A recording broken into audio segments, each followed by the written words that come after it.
He stepped on her photo the way a man steps on a landmine he forgot he buried in his own yard. He wasn't looking for her. He didn't miss her. This was simply the one app he had never bothered to block. Everywhere else the exits had been clean, digital salt thrown over the shoulder. Mutuals severed. Ghosts banished. Midnight curiosity locked out. He had been thorough, even proud of the job. A feminine man who had finally learned to close doors without slamming them, yet this neglected little sewer of an algorithm still carried her like contraband. A loose nail in a house he thought he had finished building. Scroll, scroll, scroll. The feed hiccuped as if it recognized him. There she was. Gone was the woman whose voice once dropped into his chest and rearranged the furniture. Gone, too, was the scar his nervous system still kept under glass. What remained looked like a copy left on a dashboard.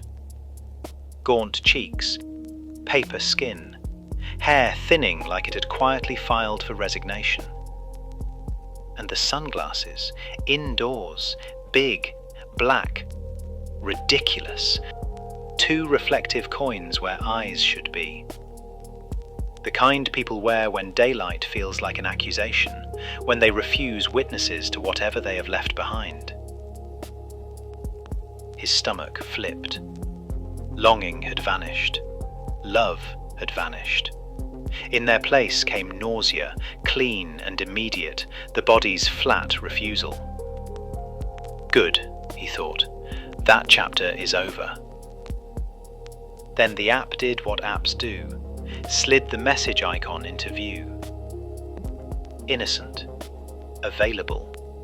Like a loaded gun left on the kitchen table, his thumb slowed, muscle memory, nothing more.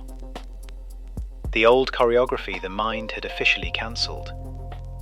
He hated that part most, the way the body still remembered a dance long after the music had stopped. Months earlier, he might have welcomed her, swallowed his pride, accepted a late apology like water offered after drought. That version of him had existed. Time had not softened him, it had sharpened him. Each silent day another turn of the screw, each glimpse of her watching from afar while he built, bled, rose without her, another weight on the ledger. The delay itself had become the injury. Not only the wound she inflicted, but the way she let him carry it alone while she stood somewhere safe and watched him bleed in public. He built the mission anyway, worked through the storm tearing the roof off, made something from ashes. She did nothing.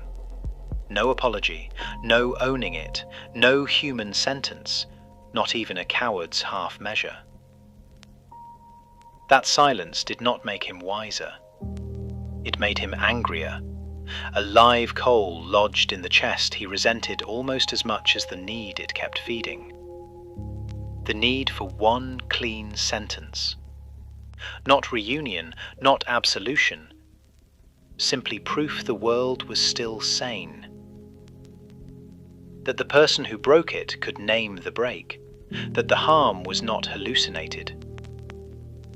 She refused to give it, and he despised himself for still wanting it, like a man ashamed he keeps checking the door for a burglar long gone. The twin Flame Carnival music started up again in his head, faint but familiar. Runner, chaser, divine timing, initiation. Language people reach for when they cannot stomach the simpler truth. Someone hurt me and will not admit it. So they dress it up as growth, as sacred silence. Bullshit. Sacred does not hide behind sunglasses indoors. Sacred does not atrophy into a hollow sketch of itself. He felt the old psychic weather again, anger arriving out of nowhere, metallic taste like pennies, heat rising under the skin. He used to call it her guilt, her unsent paragraphs bouncing like bad radio. Maybe it was. Maybe it was only his nervous system refusing to let the story die without an ending. He had no lab test for chords. But the feeling was real. The pattern was real. The silence was real. Then the cards. Every pull, every video slipping through like smoke. She's coming back. She's ready. She'll confess. Don't ruin it with anger. Poison instruction. Perform forgiveness in advance. Compliance training dressed as spirituality. He could no longer comply. If she appeared now, trembling lip and apology, the words would come out like scalpels. Not cruelty, but truth that had fermented too long. She knew it on some animal level. She wanted relief without consequence. She wanted the door open without walking through her own fire. So she stayed away, hid behind the myth that everything unfolds perfectly. He stared at the sunglasses and laughed once. Sharp, ugly, then final. This was no reunion story. This was a failure story. The kind where timing kills possibility before bravery ever shows up. Forgiveness has a season. It cannot be cashed in years later like a coupon. The body still craved closure the way lungs crave air. When the message icon hovered again, he almost reached. Almost handed her one more piece for nothing real in return. Then shame snapped him back, like touching a hot stove. This had not been a mistake. Not the bond, not the rupture. If anything deserved the word divine, it was a force that valued arrival over comfort, that let attachments burn when growth demanded it. To become the man standing here, clear-eyed, grounded, mythless, something had to be risked. Her, as collateral. The divine chose transformation over symmetry, allowed the separation to stand, permanent if necessary.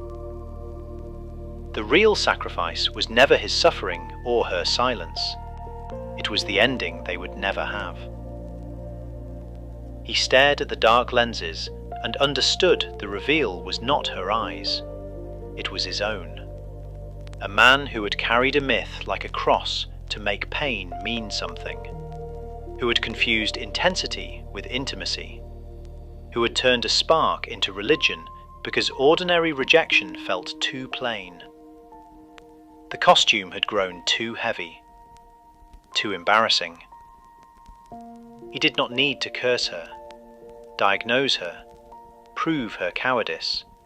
He only needed to admit the sentence that collapsed everything. Whether she was brave or afraid no longer changed his life. He blocked the app, deleted the photo, closed the last cracked door. Then he laughed again. Real, low, rolling. The sound of a man who finally saw the punchline and knew the joke was not on him. She was not his twin. She was the projection he had needed to outgrow. The cards were not prophecy, they were a loop, a carnival mirror showing distorted hope until he walked out of the tent. Air moved like a window had opened in a suffocating place. The future no longer felt like fate, it felt like ground. And somewhere in her dim room, sunglasses on, lights low, the tug went slack. Not because she grew brave, because he stopped feeding it. The forge was empty, the fire was out.